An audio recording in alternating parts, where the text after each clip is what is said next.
Hi there and welcome.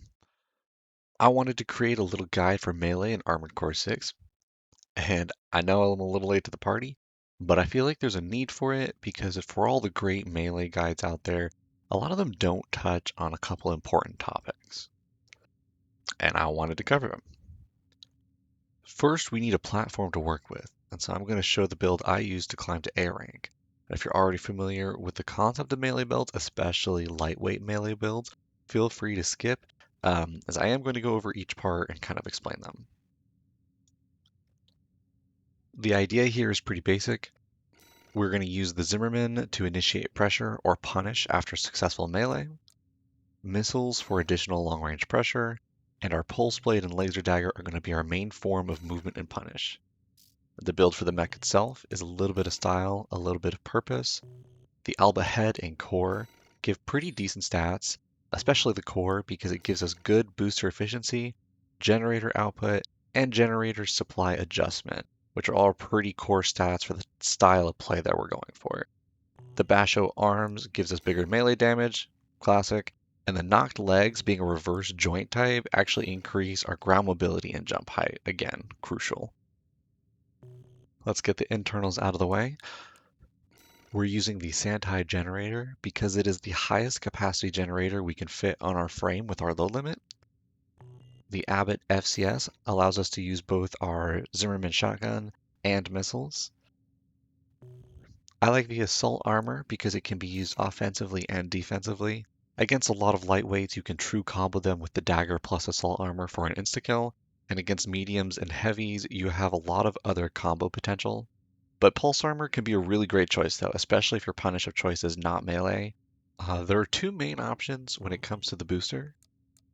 This is either the Kikaku or the Flugel. And my build uses the Kikaku, but I'm going to dive into both options to show you the decision-making process on this a little bit. The Kikaku has the highest melee thrust in the game while having pretty low, but importantly efficient stats in every other category. The Flugel, on the other hand, has much higher average thrusts, resulting in higher speeds overall, aside from the melee thrust, but at the cost of a few seconds of assault boosting or quick boosts. The choice mainly comes down to playstyle, but the thing I would keep in mind is that due to the Kikaku being efficient enough to have one more quick boost or melee cancel, is that you have a little more room to play with your positioning and fakes. The Flugel trades that for being a little faster in neutral, but I would lean towards the Kikaku, and this is mostly due to the 3 extra seconds of assault boosting, which can sometimes be the difference between reaching your opponent with EN to spare or not. Now, this is going to be the most important part of this guide, and the reason I am making this video. Most melee guides I have seen will touch on the previous sections and teach you how to melee cancel, and maybe even give you a build to work with, which is great. But they don't teach you when to melee cancel, and so my intent here is to inform you how powerful melee canceling is when it comes to dodging your opponent. And for that, it's important to understand how the lock-on system works in this game. I'm not going to break down the intricacies of the system in this video, mostly because there are already a lot of great videos on there on the exact nuances of this topic, but the main takeaway should be that the lock-on system is predictive, meaning that if your opponent has a solid lock and you're going in the same direction at mostly the same speed, your opponent is probably going to hit you, and vice versa. If you change your vector with good timing, your opponent's FCS will take time to retrain on you, and this makes you much less likely to be hit. This is where melee canceling comes in. Now let's take our build with the Kikaku booster. Our boost speed is around 314, and our melee speed is around 830, and we can use these differences in speeds to make their targeting struggle. Our goal is to advance towards our opponents while baiting out their larger stagger hits, and so we try to throw their FCS prediction vector away from us at the time of our opponents firing their weapons, by using melee cancels, quick boosts, and jumping. Proactive engagement here is important, because dodging too late will mean we can't dodge the incoming attack, dodging too early means the FCS will retrain on us, and so a combination of melee canceling, quick boosting, and jumping, and using distance can kind of create a screen of confusion for your opponent's targeting system. This can also be used to dodge small firearms but the targeting will retrain on you quite quickly, so mostly this should be used to dodge bazookas, grenade launchers, or any other weapon that can potentially cause stagger. And obviously, we don't have unlimited EN, so you can't do this forever. Being aware of your opponent's quick boost reload times, recharge times, and weapon reload times are requirements for you to engage this properly and take advantage of those timings.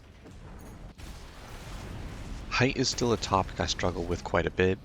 Many lightweight or reverse joint kite builds use elevation changes to keep your melee tracking off, which is quite effective. And builds that have the ability to change elevations quickly should definitely do so against you. If someone is trying to use elevation against you like this, then it's important to approach cautiously and not chase aimlessly. The game is to match your elevation just a little bit lower than theirs as much as possible, and then hit them with charged melee hits as they fall a little. Don't be afraid to assault boost chase just to keep hitting them with your Zimmermans or missiles, and forego the melee a little bit. Most of the builds that try to keep away like this are quite light, and all you need is one good combo to get the lead.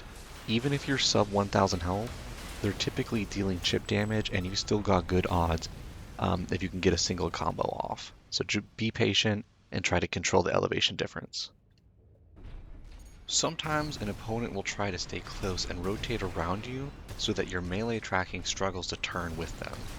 This can also be quite difficult to combat. You can do a couple things to break the circle strafe.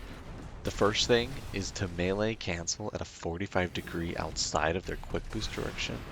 This will help your melee cancel not have to turn as much. The second thing you can do is cancel your melee with assault boosting, following up with either kick or Zimmerman, or if you think you have the timing, then you can melee. I tend to rely on the heavy charged pulse blade hits as much as possible to get the mini staggers, but don't be afraid to use a single or double light slash, especially on these close combat builds. The light slash comes out a lot faster than the charged hit, and you can often surprise them. This is timing. If your opponent has a high quick boost reload time, then baiting out a single quick boost might be enough to catch them. But if they're able to quick boost quickly and often, then it comes down to prediction, stagger buildup, and potentially draining their EN. A lot of how you approach melee is extremely dependent on your opponent's setup. If your opponent is a kite with low impact, then your plan mostly revolves around assault boost, melee cancel rushing through angles that allow you to avoid incoming fire, while setting up your melee attacks. If your opponent is heavy, carrying bazookas, grenade launchers, or charged EN weapons, then your entire game plan should revolve around trying to use your melee cancels to slip those incoming attacks and set up your own melee attacks.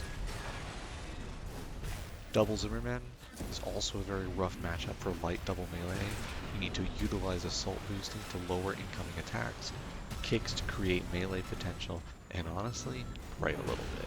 It's not unwinnable, but you are very much at the mercy of your terrain and melee predictions. If your opponent is using a shield, also kinda rough, not gonna lie, shields directly counter you and put you in the attack range and mercy of whatever your opponent has brought. It is the most direct counter to your playstyle. Alright, thank you for watching. If you have any questions or would like further demonstrations, let me know in the comments. Thank you for your time. I hope you enjoyed.